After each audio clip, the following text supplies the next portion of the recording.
It's the morning of July 15th, 1992. Wimbledon Common in southwest London is a wide, open expanse of green space where locals walk their dogs every single day.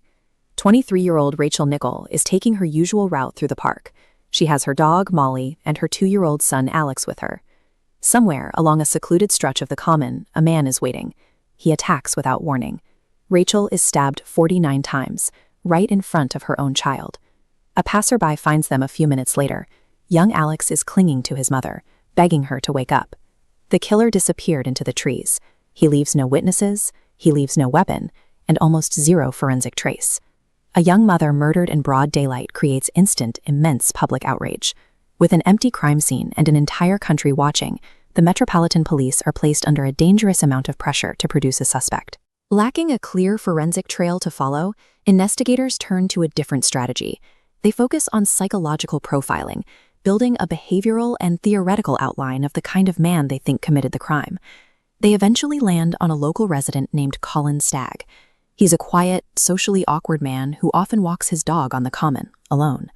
Stagg has no criminal record, and there is no physical evidence linking him to Rachel Nickell. But because his lifestyle aligns perfectly with their theoretical profile, the police make him their prime suspect. This creates a textbook case of confirmation bias. The investigation commits to a rigid theory first, and when they find someone who fits it, they stop looking for anything else. Desperate for a confession to validate their theory, the police decide to manufacture one. They launch a covert operation codenamed Operation Edsel. They assign an undercover female officer, using the alias Lizzie James, to make contact with Stagg and pretend she is romantically interested in him. Over a period of months, they exchange letters and phone calls. The undercover officer actively manipulates the conversation toward violence and dark fantasy, eventually telling Stagg she can only truly connect with a man who is capable of killing. Stagg denies it, again and again. He apologizes and tells her he hasn't killed anyone. He resists the psychological pressure completely because he has absolutely nothing to confess to. In 1993, the police charge him anyway.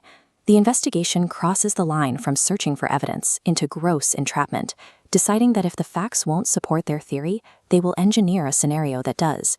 The case reaches the Old Bailey in February 1994, and it immediately falls apart. The judge is appalled by the undercover tapes, throwing out the evidence and condemning the police for their deceptive conduct. Colin Stagg walks out of court a free man, but his reputation is destroyed. For over a decade, the public brands him a monster, leading to physical attacks, death threats, and total isolation. And while the police spent a year pouring their resources into ruining an innocent man, the actual killer was walking freely across South London. His name is Robert Napper. In 1993, during the height of the police fixation on Colin Stagg, Napper forces his way into a home and murders a young mother named Samantha Bissett, along with her 4-year-old daughter. This is the fatal cost of tunnel vision. By committing their focus strictly to a flawed psychological profile, law enforcement directly ignored a serial killer and left him free to strike again. The murder of Rachel Nickell remains officially unsolved for 16 years. But as the 2000s progress, investigators open the cold case and re-examine the original evidence. This time, they use a highly sensitive technique called mitochondrial DNA profiling. It allows them to pull data from degraded, decades-old samples that investigators in 1992 considered useless. The DNA provides an immediate, definitive answer. It completely exonerates Colin Stagg, and it provides an exact match for Robert Napper, the man already locked away for Bissett murders. Objective science achieves in a laboratory what years of profiling, theorizing, and undercover manipulation completely failed to do. In 2008, Robert Napper pleads guilty to Rachel Nickell's manslaughter on the grounds of diminished responsibility, resulting in indefinite confinement at Broadmoor Hospital. Colin Stagg finally gets his vindication. He receives a formal apology from the Metropolitan Police and over £700,000 in compensation for a decade stolen from his life. For Rachel's surviving partner and her son, the resolution brings relief wrapped in grief. They are left holding the terrible reality that this 16-year wait for justice could have been avoided. By prioritizing theory over hard facts, the investigation simultaneously dismantled the life of an innocent man and provided a shield for a serial killer.